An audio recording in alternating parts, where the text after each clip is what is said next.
Hey, welcome to Mineral Talks Live, the weekly live webinar that brings you in-depth and in-person interviews with the mineral people from around the world. Mineral Talks Live is brought to you by a joint effort among the Mineralogical and Geological Museum at Harvard University, the Society of Mineral Museum Professionals, and Blue Cap Productions. Tune in every Wednesday and stay connected to your mineral world. Now, broadcasting live from beautiful Honolulu, Hawaii, the land of aloha, ukuleles, and shakas, this is Mineral Talks Live.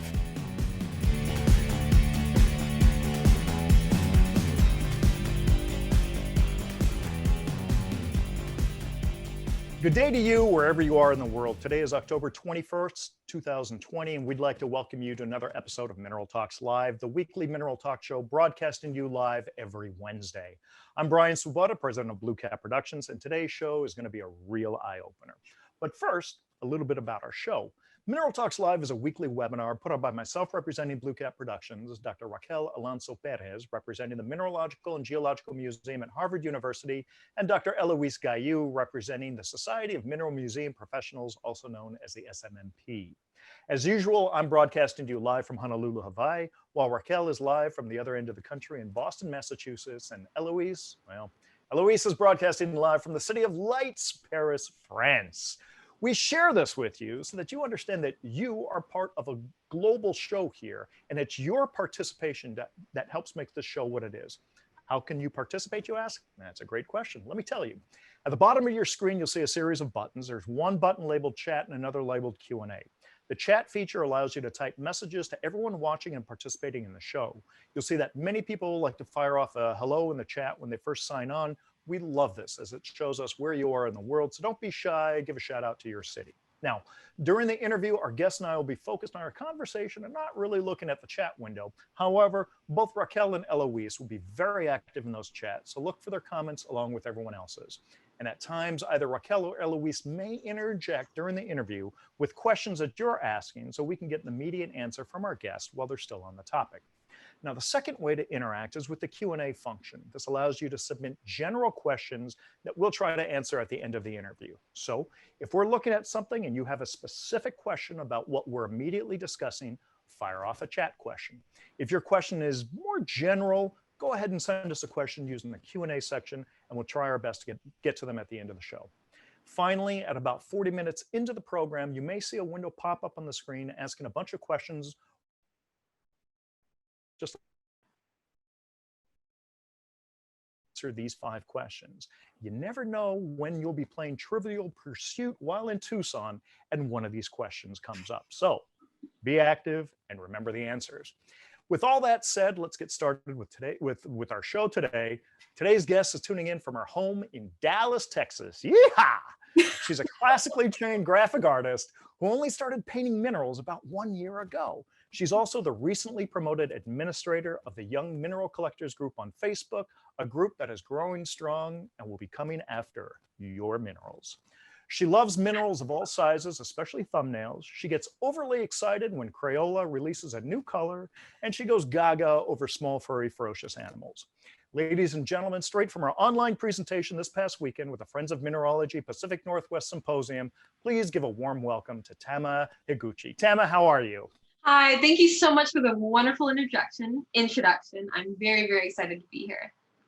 Wonderful. Well, we're so happy to have you here. Now, Tama, as you know, we like to explore a bit about our guest background before we get into the mineral portion of the interview. So to that end, tell us about your focus while you were in school and how have minerals influenced your design work, or maybe vice versa?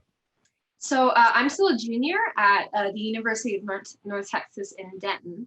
And what I'm currently studying right now is communication design, which is essentially graphic design, but with a focus on learning how to communicate with the user, how to send messages to the user, and how to efficiently create communication between the designer and the product and the user that will be viewing that product.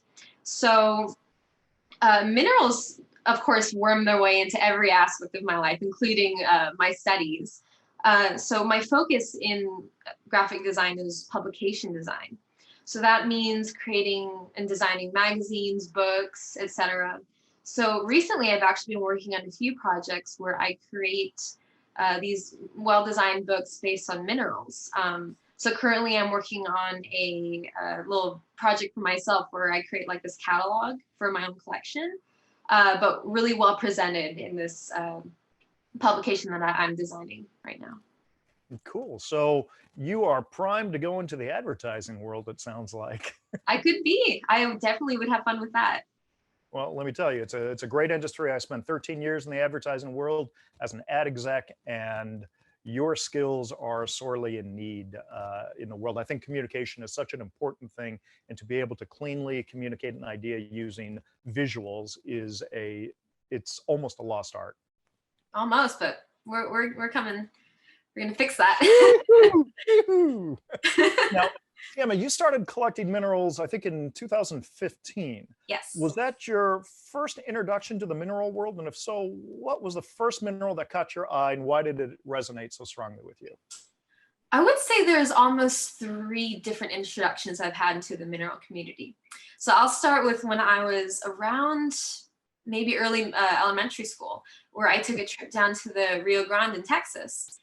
Down in the Big Bend National Park. And there I met these traders that were selling these little rocks on the side of the road. And I picked out this kind of interesting little rose quartz, you know, those chunks that we're all familiar with. And that was maybe the first kind of interesting rock that I ever found and bought. And I think that's really what kicked off my interest in rocks. And then in 2015, I had a friend who had a little labradorite on her shelf. And I was like, oh, this is kind of similar to, you know, what I used to buy all those years ago. And she gave that to me, the little labradorite crystal. And before you know it, I start looking around and I'm buying more of these labradorites. I end up seeing all these different minerals while shopping for these. So I think my first real specimen was a vanadinite on barite from Morocco that I did purchase in 2015. So I think that's what really kicked off my real mineral collection that I have now. And then last year in August is when a friend of mine on Mindat, Paul, if you're watching, introduced me to Young Mineral Collectors, which was a Facebook group. So I made a Facebook account just to join, and I found this incredible community that was doing exactly what I was doing. And I didn't know anybody else who was collecting minerals until I joined this group, or people my age who were collecting minerals. So joining that group really changed everything for me, because I now have this community of like-minded individuals. And that's led to today, where I have a massive, overly expensive collection that I'm adding to a little too often. Never too often. I think you're right. Hey, so do you still have that rose quartz that you first purchased when you went to the Rio Grande? Unfortunately, I don't know where that is anymore. But I do have my original vanadinite crystal that kind of kicked everything off. Fantastic. So now, when you said that you were shopping and looking for minerals, it was online shopping, correct? Yes, I actually started off on eBay, and then I kind of went into like Instagram and Etsy.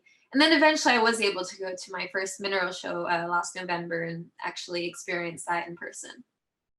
What mineral show was that? A local show?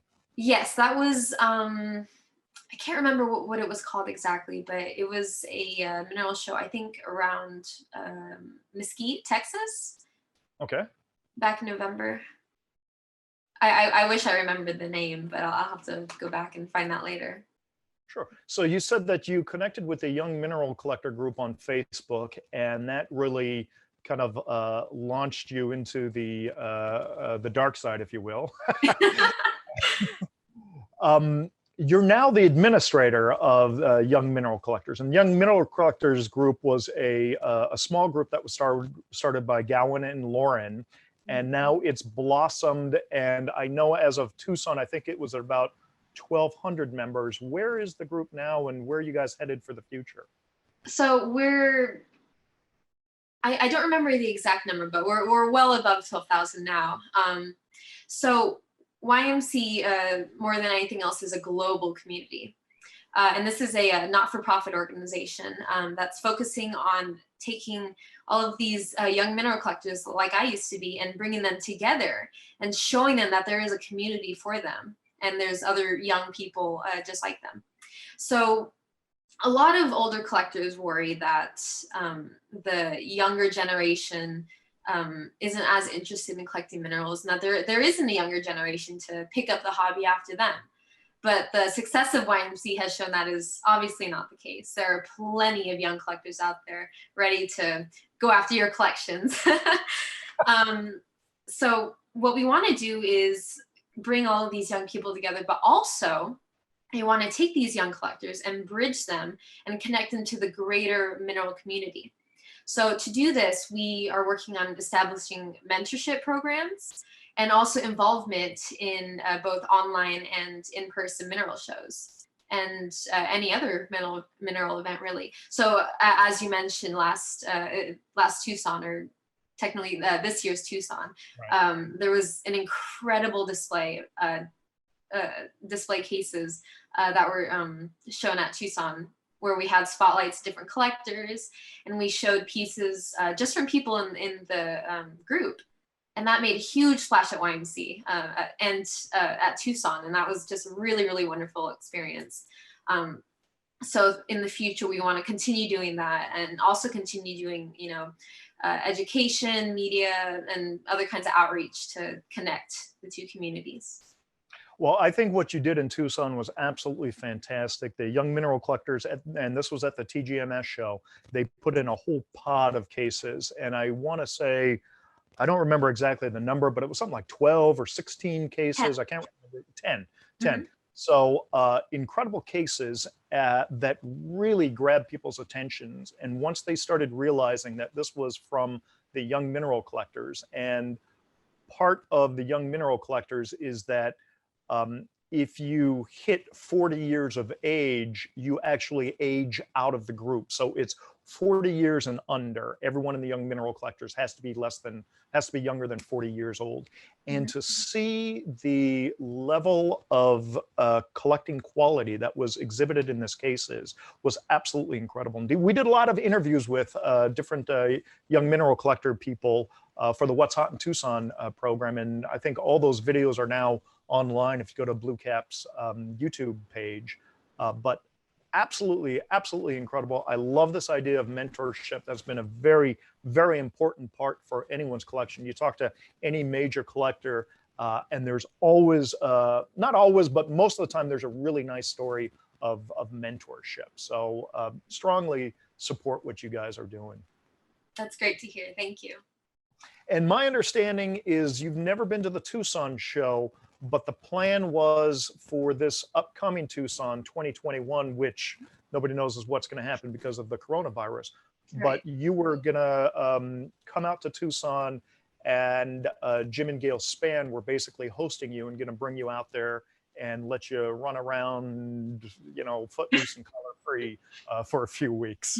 Yeah, Jim and Gail were very, very generous, and they offered me this incredible sponsorship opportunity. So we'll see how that plays out, of course, with this pandemic situation. But even just having that offer extended to me was incredibly exciting. And it's just one example of how welcoming and tight-knit the community is. Absolutely. And, that's a great example of mentorship. If people are unsure what they can do, something like that, get in touch with a young mineral collectors group and say, hey, I'd like to sponsor a young mineral collector to come out to Tucson. I mean, that would be an incredible thing. And talk about being able to influence someone at a young age, exposing them to the biggest mineral show in the world, and they have been able to do that because of you as a mentor out there. That's changing the future. So, yeah. 100%. Now, Tama, Eberhard Eckwit, who was in many people's opinion the finest mineral artist ever, became a very close friend of mine. I spent time in his home in Berlin, and we traveled throughout Germany together when I was making a film on him. And it was kind of through this close association with him that I came to really love and appreciate the craft of mineral art. So I'm so incredibly happy to see a whole new generation. We're talking about young people getting involved in the mineral hobby, but there's like a whole new generation of young mineral artists kind of coming to prominence. prominence. There's artists such as yourself and Leah Luton, you're both from the US, and then there's artists like Ksenia Levterova, and I hope I'm pronouncing her name correctly, and she's from Kiev in Ukraine. Why do you think there's kind of the seeming explosion of new artists on the market right now? Honestly, I think a lot of that actually comes down to social media and just overall a greater presence of artists online. So as I was growing up, what I used to do very often was I would go on YouTube and I would watch all of these videos that artists would post of them making art and their processes. So the insight into the art community and like how people create work is far more available now with the internet and to these younger people. So I think because of those resources that are readily available, there's a lot more people out there who have this inclination to start making art. It's much easier for them to just go out, look up, you know, what they're trying to do, and they can see what everyone else is doing and learn from them. And I think that's why there are so many new artists these days. And also social media allows them to show the work that they produced. So they're also more visible that way. There you go. It gives them an audience. Exactly. And I think with minerals specifically, it's kind of the same thing. You see one mineral artist and maybe an artist, this was my case actually, I was already producing art. And even though I had a mineral collection, I never considered drawing them until I saw other younger artists creating this mineral artwork, like Leah. Leah was one of the first younger artists that painted minerals that I saw. And then I realized, oh, I should be doing this too. I have all of these minerals, these resources right here. Why not apply my art skills to this other hobby that I have? And I bet that's the case with a lot of other people. So I think the more artists there are, the more other artists will see that, and then it'll just spread and spread, and maybe we'll just continue growing this community of specifically mineral artists. I love it. Maybe we can refer to this as the mineral art renaissance. That'd be wonderful. Now, and to me, this is interesting because you hear so many stories about the negative aspects of social media, and I understand all that. But there are a lot of positive aspects of social media that we don't tend to focus on as much because it's not as shocking in the in the clutter of news and information that we're getting. But I think this is one great example where social media, it's connected you with a young mineral collectors group, which is, as you say, thousands of young people all around the world. Social media is connecting artists. So we're seeing more mineral artists coming out. We're seeing more photographers coming out. I know I met Laszlo from Belgium, I believe, online because I saw his mineral art on Instagram, and I reached out to him. I said, I have to meet you. I have to interview you for What's Hot in Munich. So, while be wary of some of these, the negative parts of social media, it's not all bad. There are so many great things that are happening. And I think you articulated it perfectly.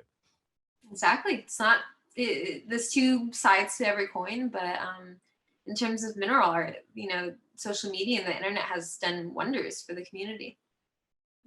Absolutely. Well, keep on going strong. Now, I think we've kept our audience in suspense long enough. We've been talking about mineral art for a while.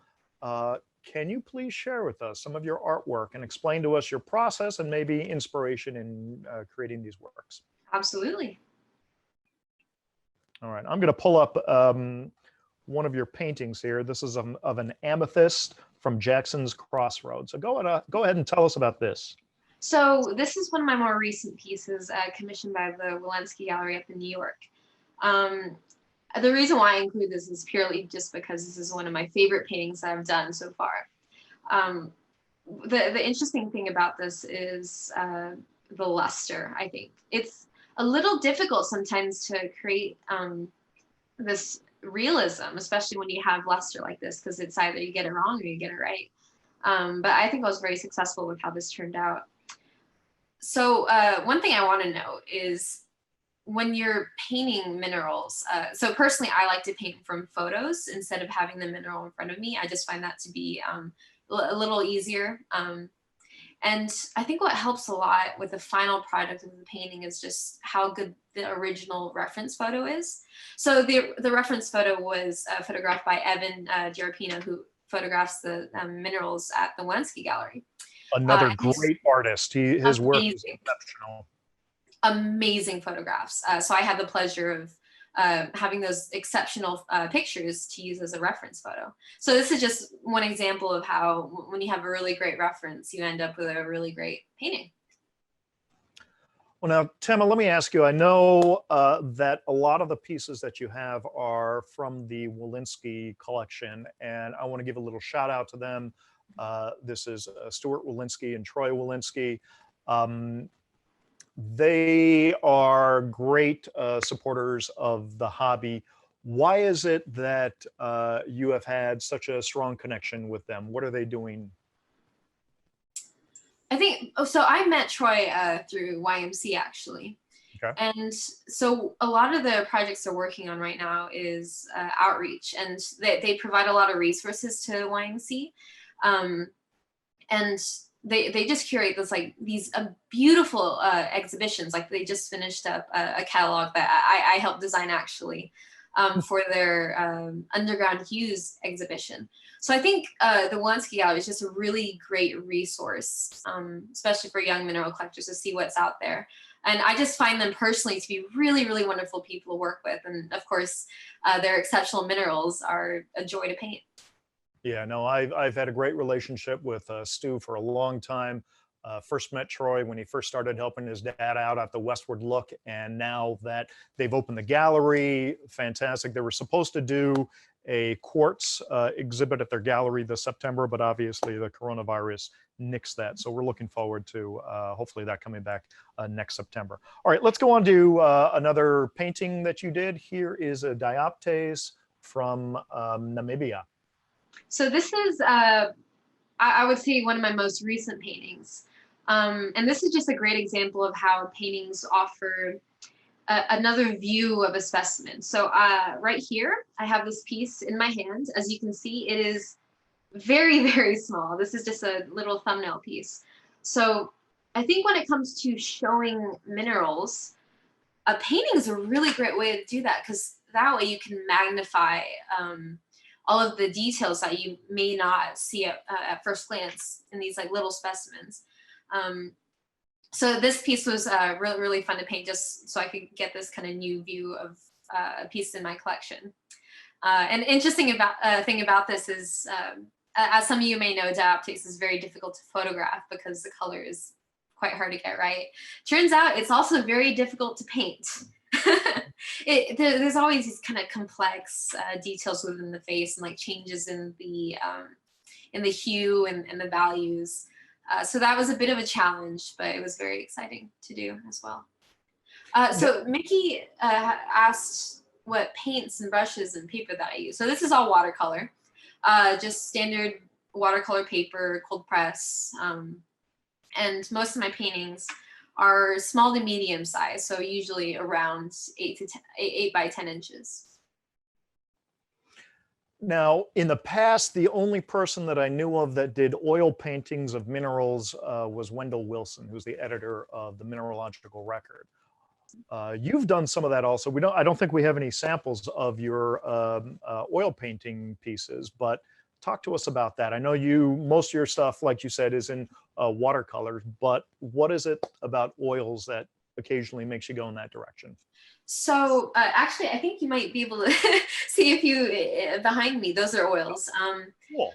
So I started out, so I've been painting for a little while now, about since late high school. And the first medium that I actually started using was not watercolor, it was oils. So I used to do, or occasionally still do, portraits. And I found oils were the best medium for that. I find minerals to be a little difficult to portray in oil paints. And I think that's because, so watercolor is a transparent medium, so you slowly add layers. And that helps to paint minerals, because a lot of times minerals are transparent, they have translucency. So having those layers makes it easier to show that translucency. Oil painting, on the other hand, is completely opaque. So you just have to look at your reference picture, your subject, and just paint exactly what is in front of you. So it's just a little tricky to portray luster or transparency in oil paints. But just because I love oils so much, I will still occasionally paint a mineral or two with oils. Tama, let me ask you, are you wired in, or can you go and pick up one of those oil paintings and bring it to the canvas? Unfortunately, I'm on my desktop, but maybe I can go around and pick one up. So let's take a look.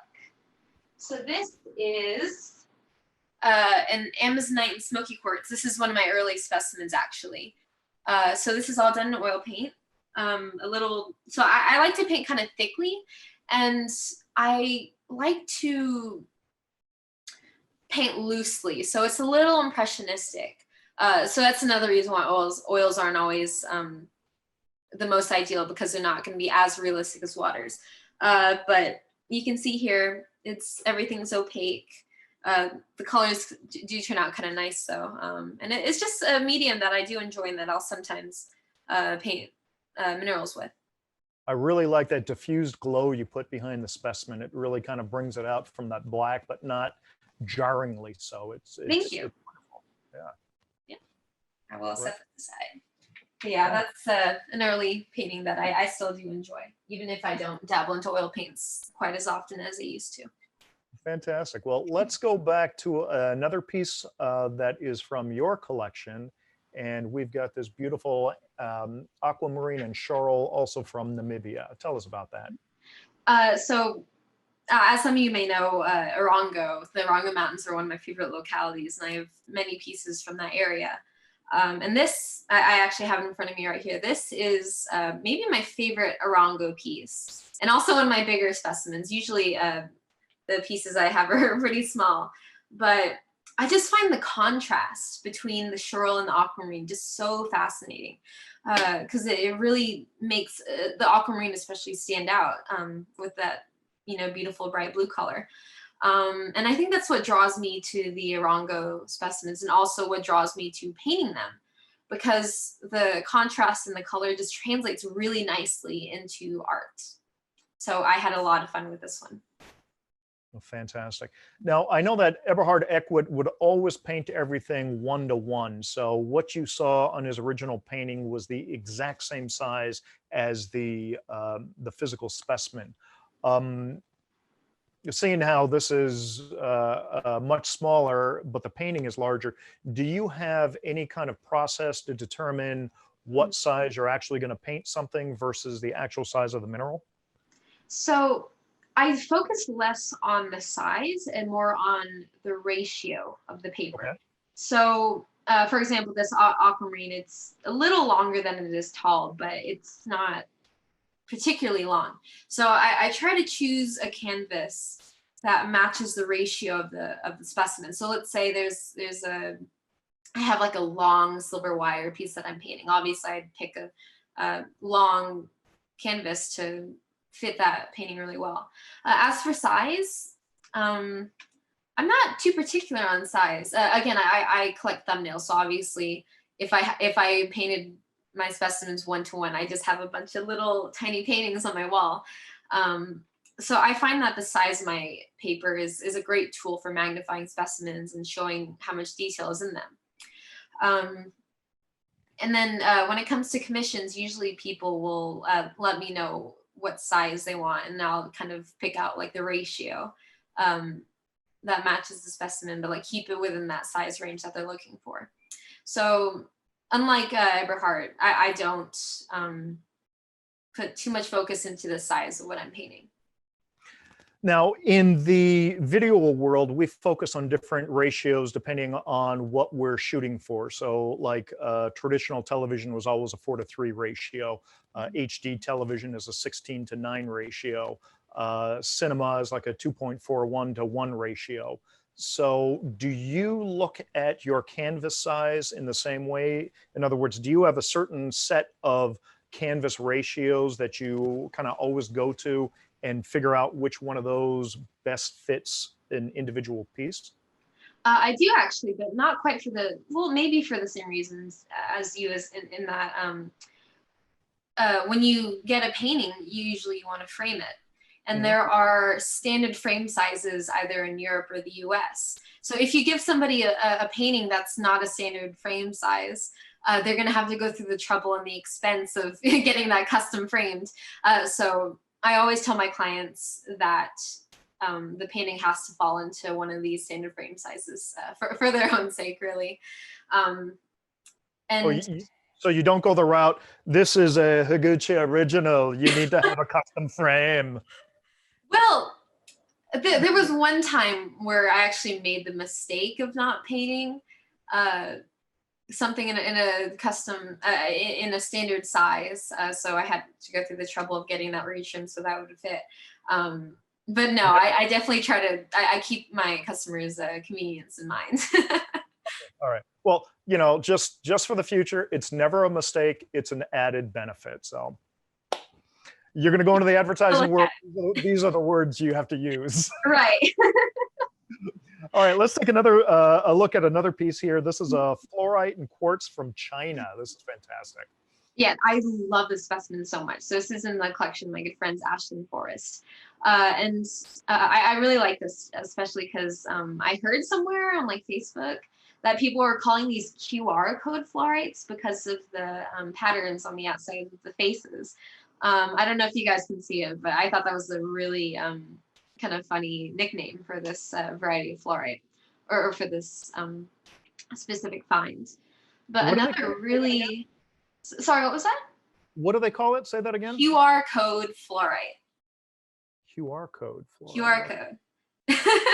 So like when you see a QR code, you know, you have those like darker edges and then all these little dots inside. I'm sorry, QR code. I couldn't hear you clearly. It's no worries. I'm old. But yeah, it's a funny nickname. Great. You should actually incorporate a QR code in this, so if someone takes a photograph, it brings up your website. That's kind of a good idea. I'll keep that in mind. But yeah, just kind of funny nickname for a really beautiful specimen. And another thing I love is like this painting has these complementary colors. So on the color wheel, you know, purple and yellow are directly across from one another, and this specimen kind of invokes that a bit. So it's just a really, really beautiful piece, and I was very excited to paint this. It did take a long time, though. It did take a while. I could imagine. I imagine all of these would, although we're going to show some videos a little bit later where you do it in 30 seconds, but those are sped up. What was the size of the original piece? I believe the original specimen was around 4 centimeters at the largest. So again, another example of, you know, the painting being bigger than the piece. Absolutely. All right, let's go on to the next one here. Fluorite and quartz, beautiful piece from Switzerland. I love this specimen so much. I was really excited when Kyle came to me and asked me to get this painted because it's just a really wonderful thumbnail. Well, now Kyle is a thumbnail collector, so this is a thumbnail. Yes. Great. Mm-hmm. And then, of course, the paper is quite a bit bigger than the actual specimen. So this piece I actually had a little bit of difficulty with because that reflection on the right side is so complex. And it was difficult to get all those details in there, but slowly and, you know, little by little, I was able to get it to where it actually looked like the specimen I was looking at. So as you can see, the progress photos, the first one looks rough. It doesn't look that great, but you have patience, you continue to add on, you look carefully at your reference picture to make sure all the details are in the right place. And almost before you know it, it turns into something that actually looks like crystal. So even if you're painting something and it looks bad and you're doubting yourself, just give it some time and continue to work at it. And usually it'll play out. You know, Tama, your what you call rough would be my greatest aspiration. So you don't give yourself enough credit. Maybe that was a little tone deaf, but perhaps a better phrase would be that it doesn't quite look like the photo yet. Under development. Let me ask you this. when you do a painting, and this is 8 by 10 of a thumbnail like this, and thumbnails for people who are unaware, by definition, they have to fit within a 1 inch cube, a Perky box. So this is quite a bit enlarged. Do the owners of the pieces ever look at your paintings and say, I never noticed that in my own piece? So I haven't heard that personally from a client yet, but that is something I've noticed in my own work when I'm painting my own specimens. Um, Partially because because I use photos as a reference, it makes me look closer at the photos that I took. Yeah. Um, so usually when I photograph a mineral, I edit it and make it look nice, and that's that. But when I paint it, I'm looking closer at the photo, and maybe I'll see something and I'll go back to the specimen and pick it up and look at this and see, oh, that's a thing that's there. So painting is an interesting process because it really makes you investigate the specimen, and kind of sometimes you'll find some interesting things that you didn't really notice before. Very cool. Fantastic. Let's take a look at the next one here. You have a diaspora twin from Turkey. Mhm.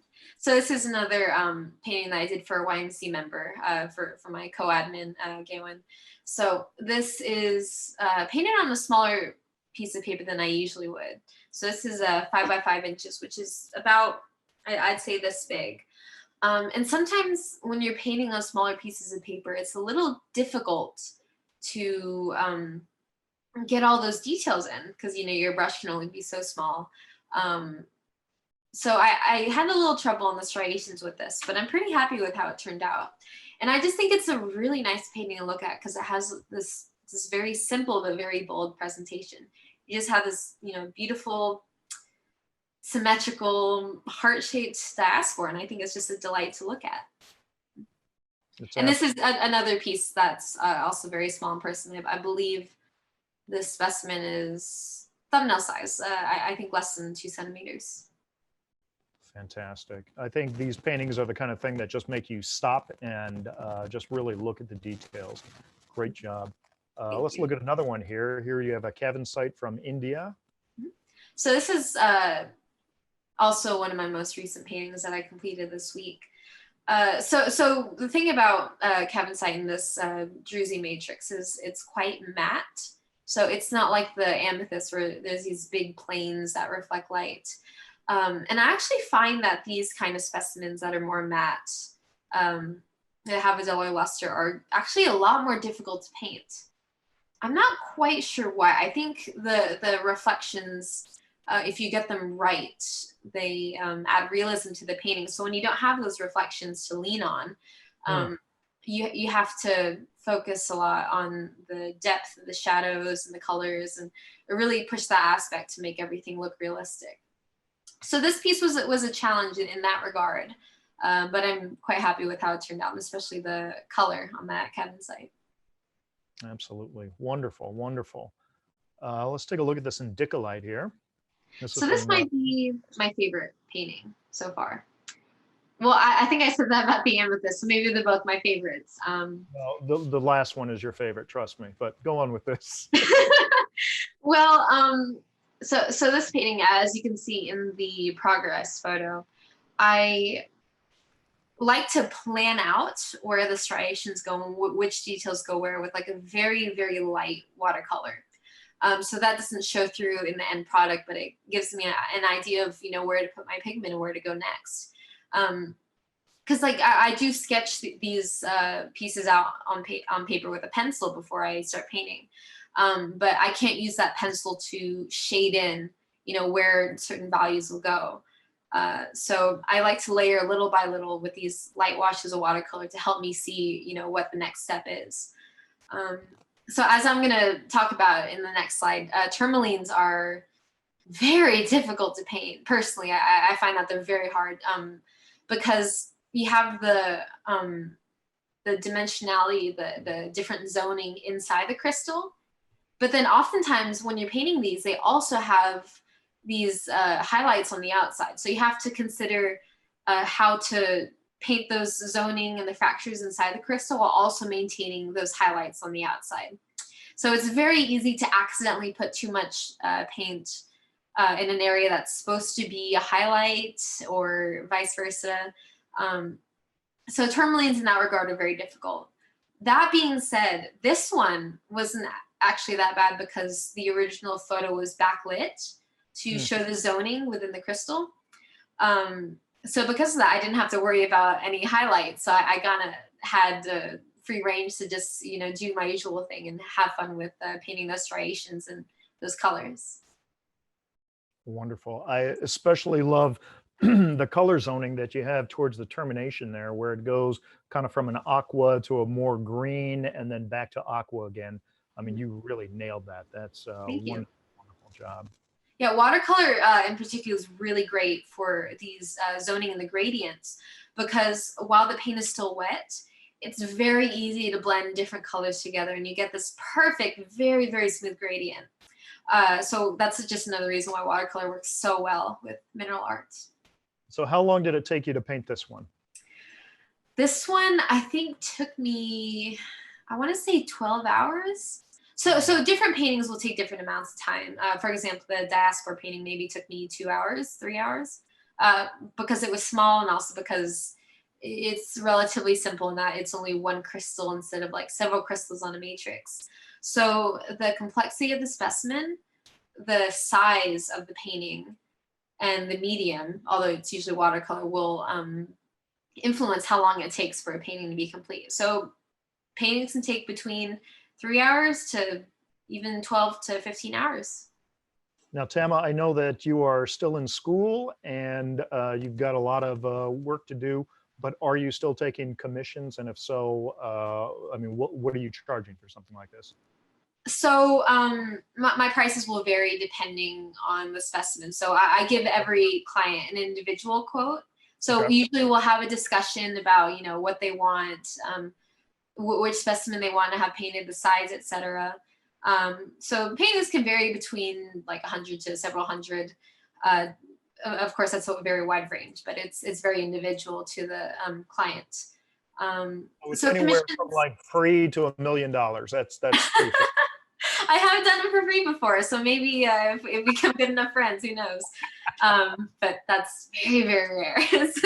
But so right now I am quite busy with school and commissions that I already have. So commissions probably won't open again until sometime in November. But I do have a website. It's very easy, just tamahiguchi.com, where you can look at my terms of service and like other details that will help you decide if you want to get something painted or not. Beautiful, beautiful. Okay, I'm going to go to, I think, the last photograph we have here, Yes. my personal favorite of the lot. I wonder why. Well, there you go. It's a beautiful blue cap with that morganite that it looked like it was just glued right on. That's just Well, it was screwed. fantastic. Oh, screwed on like a courier would do, huh? But I'm not gonna lie, this was maybe the most frustrating painting I've ever done. I remember working on this, and I had to get up and pace around my room just to not like freak out over this painting for reasons I've stated before, because there's obviously a wide range of colors in this one crystal. And then also there's those weird lines, almost like internal fractures. And then I had to manage the striations on the outside. So juggling all of that took a lot of time. So this, I think, was a piece that took the longest for me. I think this was around 15 hours. But yeah, even though it was quite frustrating to work on, I'm very, very happy with the final results. No, it's not like 15 hours in one stretch. How do you break that out? Do you do like 2 or 3 hours and give yourself a break for a day, or what's your process? Well, it really depends on how I'm feeling that day. There's been instances where I've started painting and I set it down and not get back to it for like weeks.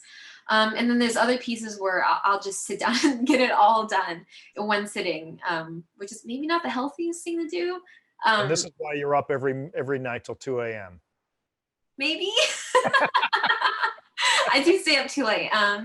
But you get into the zone, right? I get it. You get into this painting, you're focusing, you don't want to stop, you're doing, you're on a roll.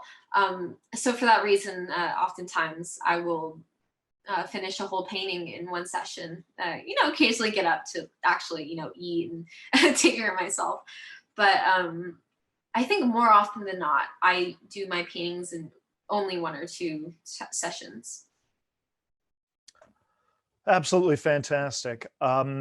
I've got a couple videos that I'm going to play of you actually time-lapse videos. But before we do that, we're going to go ahead and launch the poll to everybody.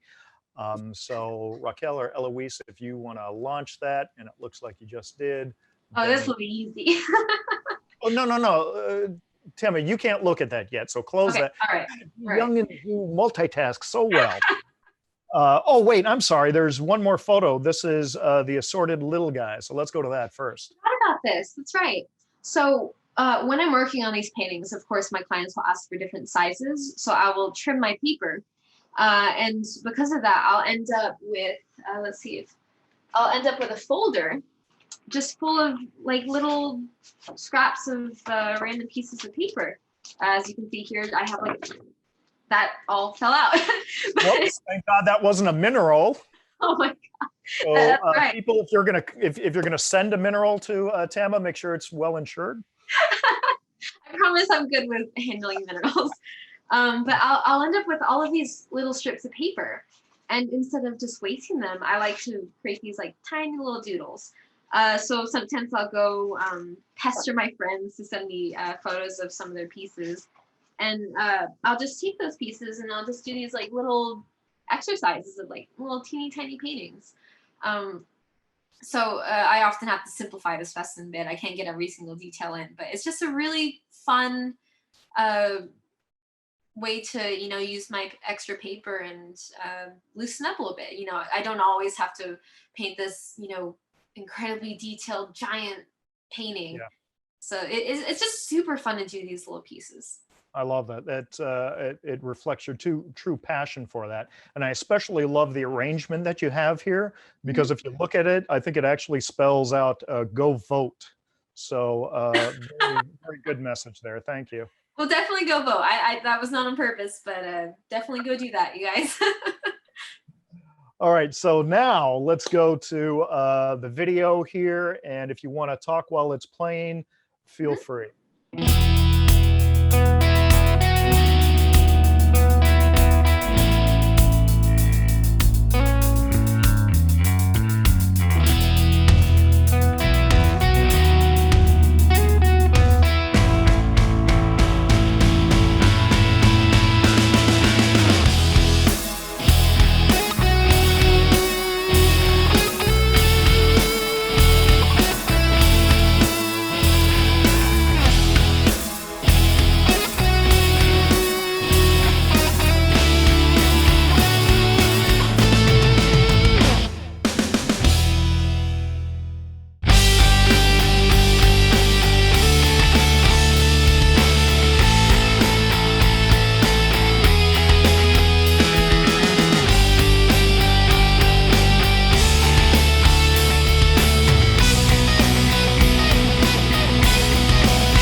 Now, Tama, you talked about this this weekend at your Friends of Mineralogy Symposium. You talked about experimenting with new masking techniques. Can you kind of unravel that? Give us a kind of a quick glimpse of what might be coming? So yeah, we did have a few discussions. There were some viewers that gave me these really interesting suggestions. So one of them was using masking. So with watercolor, there's a material that's this liquid, and you can paint it onto your paper, and it dries kind of like rubber, and that allows you to paint over that area without getting paint in it. So let's say I have a highlight on a crystal that I want to be careful not to paint over while I'm painting the rest of the crystal. I can use that masking fluid to cover that highlight area and get back to it later so that it stays clean. So that was one suggestion from a viewer that I definitely wanted to try out, because I do have trouble with that sometimes, like with the tourmaline, for example.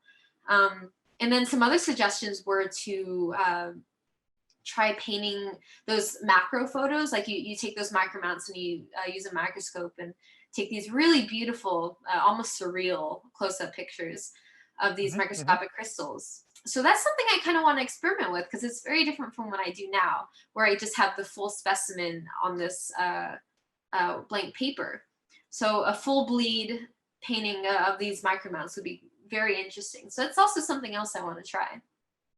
I love that. So you're always kind of pushing the envelope, seeing what you can do differently, experimenting, trying new things, and you do that with open arms. And so again, truly reflective of the passion that you have for your art and your craft. Absolutely. Thank you. Right on. I'm going to open it up and see if we have any questions from the audience. Raquel, Eloise, do we have any questions that audience wants to ask of Tama? Raquel, are you there? I think that Raquel didn't have a coffee, so she might not be. I'm here. I'm super enjoying it. That's what is happening. No, I love it. That emerald, I mean, emeralds are my thing, but also the tourmaline, the indicolite, that's my favorite one. Yes, That's usually everyone's favorite, and definitely one of mine as well. So yeah, no, we have questions, Brian. Okay. I mean, she answered some of them about how she do it. So we have some people asking if they could reach out to you. So we have the website in there. We have a question about if you have ever thought about painting fossils. I did include this in the slides, but I have painted fossils before. I had one particular client who always came to me with like these interesting ammonites, or I think they call them nautiloids, and this really cute crab fossil. Unfortunately, I don't have that painting anymore to show you guys, but I have painted fossils before. And they're just as difficult as minerals to paint, but they're very fun. Yeah. We have an anonymous questions. Many of your backgrounds are black. How do you achieve this? With black paper or painting? So I've experimented with a few different things, but I've settled on using this Japanese ink called Sumi ink. So it's a traditional ink used in calligraphy. And the great thing about it is it's so opaque. You don't have to layer on the ink. It's just completely black as soon as you put it on the paper. So that's what I've been using to create these black backgrounds. Okay. And how long, I mean, you answered the question about the average of how long does it takes you? Too long. No, I don't think so. You're incredible quick. I mean, that's right. I have a question just like in this same issue. You said that you use other people's photos, but you take your photos as well, right? And you're going to do more of that in the future, especially with the close-up, right? Absolutely. So you choose your own background, you choose the layout and everything. Exactly, yes. I've been doing mineral photography. I've been doing mineral photography even longer than I've been painting. My father is a photographer, so I kind of steal his equipment and use that to take pictures of my collection. So that's how it really started, was with my dad's trusty camera. Okay, thank you. Sorry, Raquel. No. And Brian, I know this is my own personal question, but Tama, you have a painting at the back now that you removed the other. Can we look at that one? All of them, you guys can see all of them? Watercolor. I was going to ask that one too. So this one, this is actually my very first Venadinite. Venadinite. I thought it was a rhodochrosite. Great. Nope. This is a painting of the first real specimen that I ever had. Maybe not my favorite painting, but it has a special place in my heart. It's amazing. Thank you. And then one more. Of course, another Arango piece. I guess this is my biggest painting, mineral painting ever, out of both watercolor and oil. I don't know if it's a little difficult to see, but Oh, it looks great. You can see it, again, that back glow kind of helps define the bottom of the, I don't know if that's a shoral against the yes, black back. this is shoral, and the C-axis is kind of coming towards the Okay, viewer. gotcha. This Yeah. beautiful vertical aquamarine crystal. So a really great specimen, again, from my favorite locality, and a really fun painting. Well, you just Yeah. proved the saying that you can't go wrong with a wrongo. There you go. Oh, I love that. Wow, I think I just made that up. Tama, My also, menu tagline. so you just point out when you said across the C-axis. So if you were to paint directly from the minerals and you could turn it and see the different colors, would you be willing to do that? Not just from the, because I think when someone take a picture, it's, of course it's always usually the best view. Mhm. But what about your own view of the specimens when you can rotate it, put the light different ways? Have you been experimenting with that? So far, I have been basing my paintings off of the most ideal view of a specimen. I think those kinds of paintings where you look at these different views might be more valuable to someone who focuses more on maybe the crystallographic or the more scientific side. So almost like a reference painting to like show different angles. So personally, that's not something that I'm too concerned with, but who knows, maybe one day I'll have a client that's very interested in showing those different aspects. Or for example, like a pleochorism of like tanzanite, for example, it might be interesting to have a set of paintings that show all those different colors. Maybe I'll do that. I have one. Maybe I'll try that out. Yes, please. We want to see the research of that one. I love it. I love it. I'd love to see that. So, Tama, we're at the point of our show where I'm going to fire off 5 questions to you. There are only 2 answers to each question. You got to immediately respond and let me know which of the 2 answers most strongly represents you. Are you ready? I'm ready. Let's do this. Okay. All right. All of our viewers have already answered, so they're trying to guess what you're gonna guess. Okay. All of your answers are correct. We don't know about the viewers. Let's do it. So, question number 1: classic Disney animation or anime? Oh, anime. Mm-hmm. One Punch Man, Full Metal Alchemist, Blue Exorcist, Attack on Titan. Come on, you guys know this. Anime is the best. It's fantastic. I watch it all the time. Tama, you're geeking out right now. Oh, I'm geeking out. That's okay. I invited all the YMC people to watch, so that at least they'll understand. I love it. I love it. Okay. Question number 2: chicken fried steak or tonkatsu? Tonkatsu. That's like my childhood food, of course. My mom used to make it for me all the time. I know. I'm making it tonight for my kids. So yeah. Have fun. Favorite mineral locality, Africa or South America? Africa. Mhm. Question number 4: real book or Kindle? Real book. Real book. Physicality. Mhm. And the last and final question: Doctor Who or Doctor Strange? Ooh, if I had to pick Doctor Strange, because Ooh, Dr. I've Strange. never seen Doctor Who. Oh. I Well, wasn't that I person. think Eloise just signed off in disgust. I'm so sorry. I'm gone. Okay, We let's just see watched what anime. let's see what our audience answered. So, question number 1: Eloise, classic Disney animation or anime? Anime, yes, of course. Of Oh, course. ding, ding, ding, ding. Question number 2: chicken fry steak or tonkatsu? Tonkatsu, but please tell me what it is. I have no clue. You know, as a French person, I have no idea what a tonkatsu is. So please. I'll bring you some for Sainte Marie. No, it's thinly sliced boneless pork chops, Okay. dipped in flour, then an egg wash, and then panko, and then fried. Perfect. And- Okay, sounds good. Sounds good to me. okay. Favorite mineral locality, Africa or South America? Now, before you give me the answer, nobody should have this answer incorrect. Tama gave plenty of clues. Arango, my favorite. Okay. So what did the viewers say?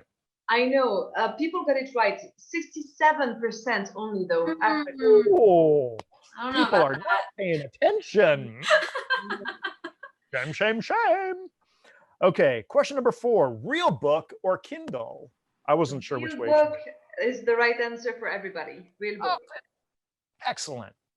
And this one I also didn't know the right answer, but Doctor Who or Doctor Strange?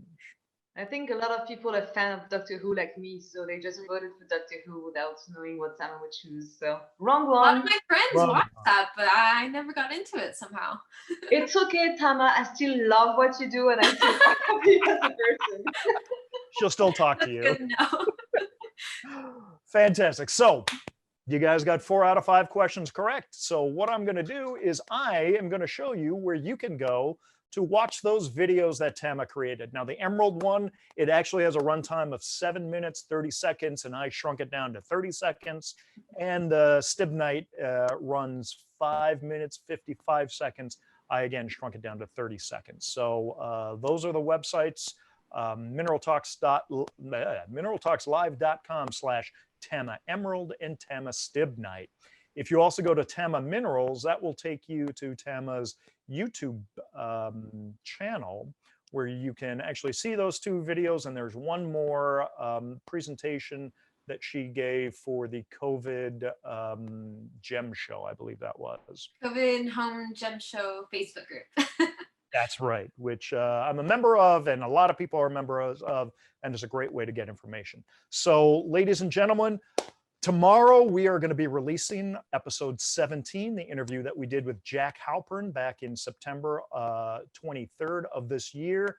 Jack, passionate mineral collector, and I just saw a new picture posted on Facebook this morning by his daughter Jean. He seems to be doing great at 100 years old, going strong. And so check that out on Blue Cap Productions YouTube channel tomorrow. And it was such a great interview. Just go and watch it if you didn't see it yet, because it was such a great interview. We saw some beautiful things, and Jack has melted the heart of everybody. So go and see it. Absolutely. Thank you, Eloise. Jack is just one of those just great people in the mineral world. Also, and I don't have a slide for this, but we are doing another Aloha Friday, and that's not Mineral Talks Live, but that is Mineral News Now. So we're doing Aloha Friday. Check Blue Cap Productions Facebook page for information on that. And tune in next week because we have Catherine Dunnell coming back from the Royal Ontario Museum. She was previously booked and had to cancel because of a sickness. Thank God that turned out to just be a stomach flu and not COVID, as we feared it might be. So she is coming back stronger than ever, and we are so eager to see her here next week. We're eager to see all of you next week. Thank you for joining us. And Tama, thank you so much for sharing your passion, sharing your art, and sharing your time with us today. Of course, and thank you guys all so much for making this happen, inviting me onto this show. Thank you, Thank you, Tama. Thank you very much. Thank you very much. Thank you, Brian. You did great today.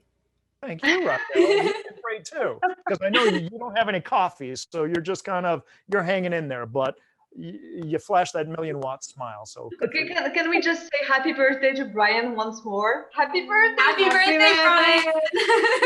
Where's the bubbly? Where's the bubbly? It's done already. I killed it. Sorry. Oh, you were drinking from the bottle, as I knew you would. Okay, it was nice to see you. Thank you, everybody, for joining us. Aloha. Have a great week. We'll see you next week. Bye. Bye. Bye. Thanks for joining.